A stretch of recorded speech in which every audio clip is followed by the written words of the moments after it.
Voilà, salut, salut. Soyez bénis dans le nom de Jésus-Christ. Je suis le docteur Amia, prophète des nations, celui que le monde des ténèbres appelle le terrible. Aujourd'hui, nous allons parler de la piscine de Bethesda. À la piscine de Bethesda, que s'est-il réellement passé? Nous allons voir de fond en comble ce passage. La piscine de Bethesda. Que s'est-il réellement passé à la piscine de Bethesda? Jean chapitre 5, à partir du verset 1er. La Bible comporte 4 évangiles qui sont Marc, Matthieu, Marc, Luc et Jean. Et la révélation ou les recherches théologiques nous montrent que les 3 autres évangiles, à savoir Matthieu, Marc et Luc, disent sensiblement les mêmes choses. Donc les mêmes versets, les mêmes chapitres se disent exactement les mêmes choses selon les 3 écrivains. Mais Jean, en outre, a sa part des récits à part. On a l'impression que il raconte des histoires qu'on lui a racontées. Jean qui se révèle ici comme étant le disciple, l'un des disciples le plus jeune parmi les 12. Alors, Jean nous raconte donc l'histoire de la piscine de Bethesda et beaucoup de pasteurs, beaucoup de prophètes n'ont pas compris la révélation de ce message qu'aujourd'hui nous allons essayer de comprendre. La piscine de Bethesda. Que s'est-il passé à la piscine de Bethesda? La piscine de Bethesda, en révélation, représente des églises. Là, on vend l'eau, là, on vend les bouteilles d'eau. Et toutes ces églises-là, c'est ça qui représente la piscine de Bethesda. Et nous allons comprendre, selon les révélations du Saint-Esprit, la force que Dieu nous donnera, si la piscine de Bethesda venait véritablement de Dieu ou des hommes. Que Dieu vous bénisse donc, selon l'écoute que vous aurez tout à l'heure, au nom de Jésus-Christ de Nazareth. Amen. Jean, chapitre 5, il est écrit, à partir du verset 1er, je lis la parole, j'ai la version Louis II. Après cela, il y eut une fête des Juifs. Jésus monta à Jérusalem. Or, à Jérusalem, près de la porte des brebis, il y a une piscine qui s'appelle en hébreu Bethesda et qui a 5 portiques. On dit que, or, à Jérusalem, près de la porte des brebis, donc, la porte des brebis ici est la porte du temple. Ah oui. La porte des brebis est la porte du temple, là où le peuple de Dieu doit entrer pour aller adorer le vrai Dieu dans le temple. Mais près de la porte, il y a eu une piscine qui a été installée. On ne sait pas par qui cette piscine a été installée. Une piscine miraculeuse. Et c'est ça que vous voyez aujourd'hui. Les gens vont dans ces églises. À l'entrée, c'est les bouteilles d'eau qui nous accueillent d'abord. C'est la piscine de Bethesda. Oui. Près de la porte des brebis, comment pouvez-vous venir mettre une piscine à l'entrée, une piscine miraculeuse, alors que la guérison se retrouve dans la maison de Dieu, mais à l'entrée, le business était déjà positionné. C'est ça la révélation de la piscine de Bethesda. Écoutez-moi bien, avant de commencer à juger, écoutez bien le fond du message. Vous allez comprendre que cette parole ne vient pas d'un homme, elle vient du Seigneur et c'est le Saint-Esprit qui révèle les choses cachées. Voilà. Le verset 1er dit, or, à Jérusalem, près de la porte des brebis, il y a une piscine. Il y a, jusqu'à présent, c'est les églises, là où il y a toutes les bouteilles d'eau, jusqu'à présent, il y a une piscine qui s'appelle en hébreu Bethesda et qui a 5 portiques. Sur ces portiques étaient couchés un grand nombre de malades, des aveugles, premièrement, voilà, des boiteux, des paralytiques qui attendaient le mouvement de l'eau. Donc, la piscine, près de la porte des brebis, a été placé là pour que les gens n'aient pas la foi à la parole de Christ qui sort à l'intérieur, parce que la foi vient de ce qu'on entend et ce qu'on entend vient de la parole de Christ. Elle est prononcée et proclamée où? À l'intérieur. Ils sont venus avec leur système, la piscine à l'entrée de la porte. Ils ont mis la plaque. Voici l'eau de la puissance. La Bible déclare au verset 4, que car un ange descendait de temps en temps dans la piscine et agitait l'eau, et celui qui descendait le premier, quelle que fût sa maladie, celui qui descendait le premier après que l'eau avait été agitée, était guéri, quelle que fût sa maladie. Ça, c'est ce qu'on annonce au peuple à l'entrée de l'église. On leur fait comprendre que la bouteille d'eau onctionnée, si tu entres, ça va te guérir. Si tu payes à 1000 francs, ça va te restaurer. Si tu payes la bouteille d'eau à 2000, tu n'auras plus de problème. Si tu voyages, va avec l'eau là. Si tu pars aux toilettes, va avec l'eau là. Partout où tu pars, va avec la bouteille, ça se vend à l'entrée. Ouais. Et il y a les piscines de Bethesda aujourd'hui à l'entrée de nos églises. Nos églises sont remplies de piscines de Bethesda. La Bible déclare que car un ange descendait de temps en temps, ça c'est ce qu'on raconte. Personne véritablement n'avait vu l'ange. La Bible ne dit non plus que c'est l'ange du Seigneur qui descendait de temps en temps, car un ange, et la Bible déclare que, et cela n'est pas étonnant puisque Satan lui-même se déguise en ange de lumière. Il n'est pas étonnant que ces ministres aussi se déguisent en ministre de justice. Ce passage est très complexe. Seuls ceux qui ont la capacité, ceux qui ont l'Esprit de Dieu vont comprendre ce que je suis en train de dire. On dit que car un ange descendait de temps en temps agiter l'eau, et celui qui plongeait le premier, quelle que fût sa maladie, avait été et serait guéri. Même si c'est toi, tu vas faire comment? Tu es malade, tu as tes problèmes essentiellement spirituels. On te dit qu'au lieu d'aller écouter l'évangile à l'intérieur, voilà la piscine, à l'entrée, voici la bouteille d'eau. Si tu prends l'eau là, tu bois l'eau là, tu seras guéri. Voilà comment vous vous retrouvez en train de payer ces bouteilles d'eau dans ces églises. Moi-même, je suis prophète, je vous dis la vérité. Voilà comment vous payez les bouteilles d'eau là dans les églises. Ouais. Parce que c'est ce qu'on avait dit à la piscine de Bethesda. Mettez le cœur et partagez. Mettez le cœur, ça doit aller très loin. Le peuple de Dieu doit être délivré. C'est ce qu'on avait dit à la piscine de Bethesda. Je veux voir les cœurs. Je veux voir les cœurs. Mettez les j'aime, mettez les pouces. Partagez le direct. À la piscine de Bethesda, elle a été installée à l'entrée du temple. À l'entrée de la porte des brebis pour empêcher au peuple de Dieu d'aller écouter les sacrificateurs à l'intérieur.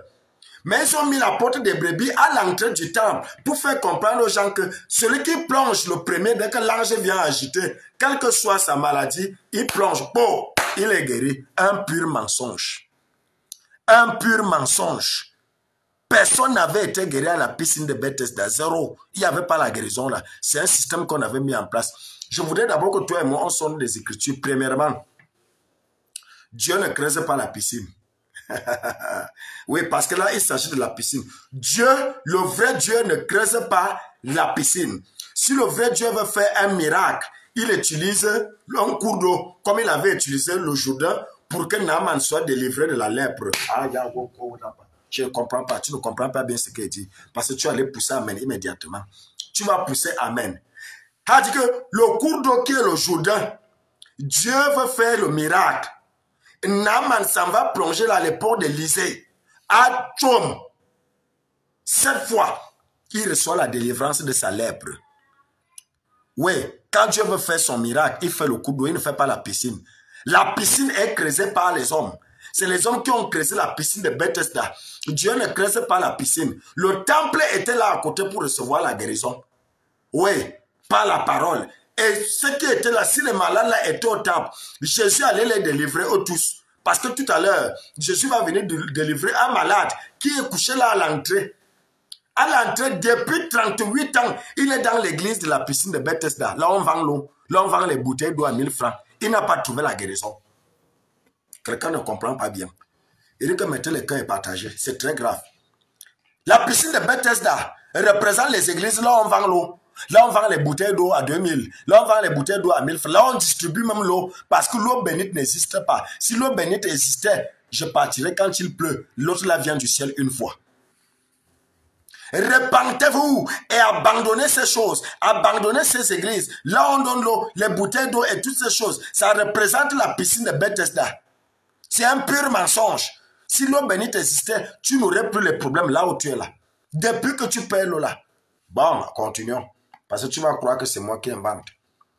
On dit donc à la piscine de Bethesda, là où il y avait le miracle, là où il y avait la bénédiction, là où il y avait la délivrance, là où il y avait le miracle, là où l'ange venait plonger, et quelle que fût la maladie que tu avais, tu étais délivré dès que tu plongeais. On dit donc au verset 5, on dit, là se trouvait un homme malade depuis 38 ans. La Bible ne dit pas qu'il avait l'âge de 38 ans. Mais il était à l'église de Bethesda là depuis 38 ans. Il cherchait seulement à plonger dans l'eau. Il n'arrivait pas. J'ai donné toutes les idées aux vieux-ci. J'ai dit qu'en 38 ans, même ceux qui dirigent le puits là, ou la source là, ou la piscine là, devaient dire que le vieux-ci a déjà duré ici là. Organisons le vieux-ci pour que le prochain ange qui va arriver, que le vieux-ci tombe. Il nous quitte un peu ici, là, il a trop duré ici. Voilà toute une vie qu'on a pourri à l'église. Toute une vie qu'on a gâtée à l'église. Depuis des années que tu bois l'eau là. Depuis des années que tu achètes l'eau là. Le prophète, lui, la brise, comme on dit au quartier. Mais toi, qu'est-ce que tu es devenu? Tu as enrichi le prophète. Depuis 38 ans, l'homme paralytique, le malade, est au bord de la piscine. Il ne reçoit pas la guérison. Si la guérison était vraie à la piscine de Bethesda là, même ceux qui avaient été guéris avant lui allaient l'organiser pour dire que le Père, on est venu te trouver ici seulement pour que tu plonges à la piscine. Nous, on va t'aider au retour-ci. J'ai donné toutes les idées au vieux aussi que moi, lui, j'ai venu une fois me coucher au bord de la piscine de Bethesda. Je roule une fois. Ou bien je dors un pied une fois dans l'eau. Quand l'ange arrive, il me trouve là à l'intérieur. Mettez le cœur et partagez. Mettez le cœur. Partagez-moi le direct là. Partagez le direct.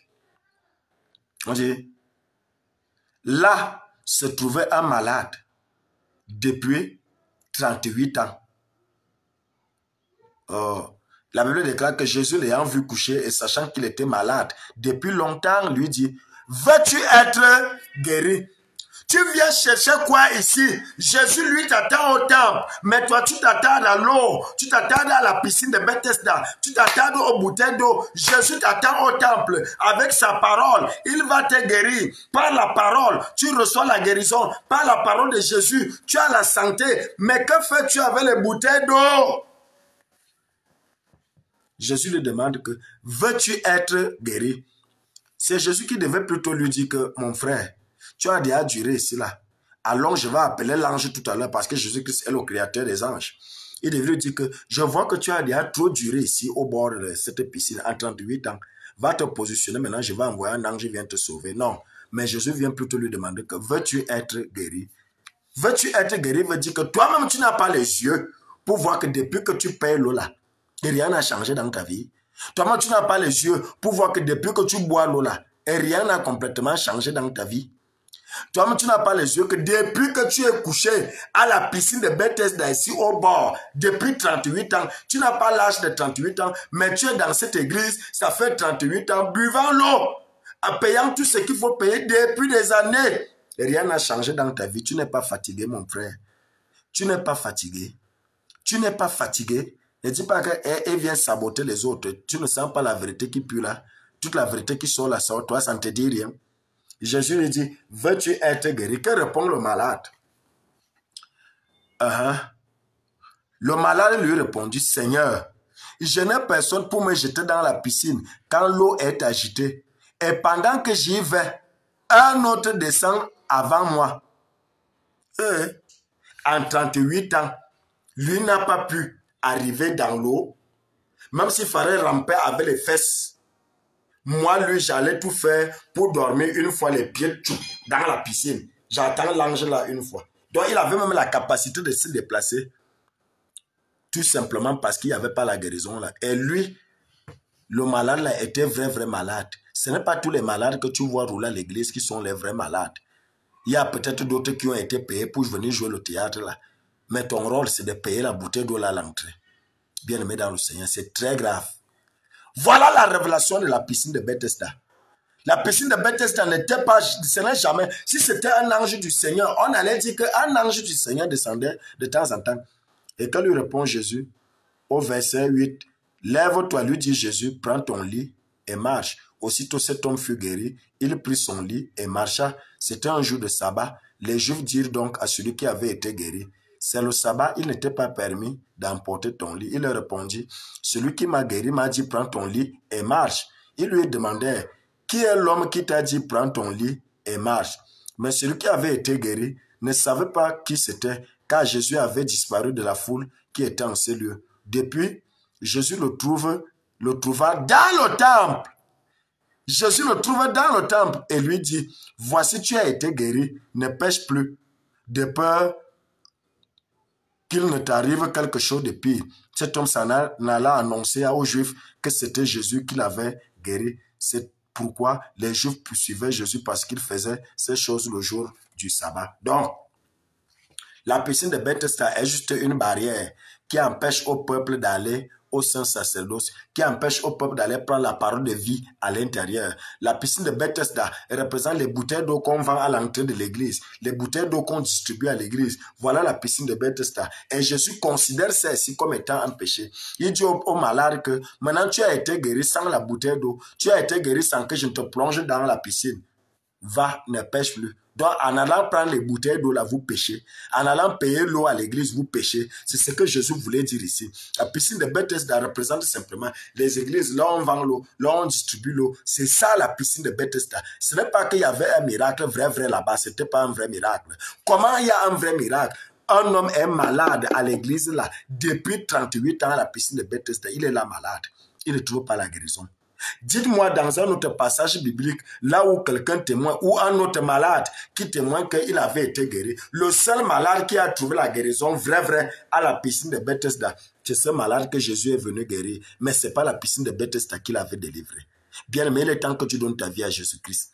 Il est temps que tu reviennes véritablement au Seigneur. Il est temps que tu donnes ta vie au Seigneur Jésus-Christ parce que c'est lui seul qui est la guérison. Jésus-Christ est au-dessus de la bouteille d'eau. Jésus-Christ est au-dessus du parfum. Jésus-Christ est au-dessus des bains. Jésus-Christ est la parole. Avec la parole, elle guérit tout. La parole restaure tout. La parole peut solutionner ton problème qui a déjà perduré.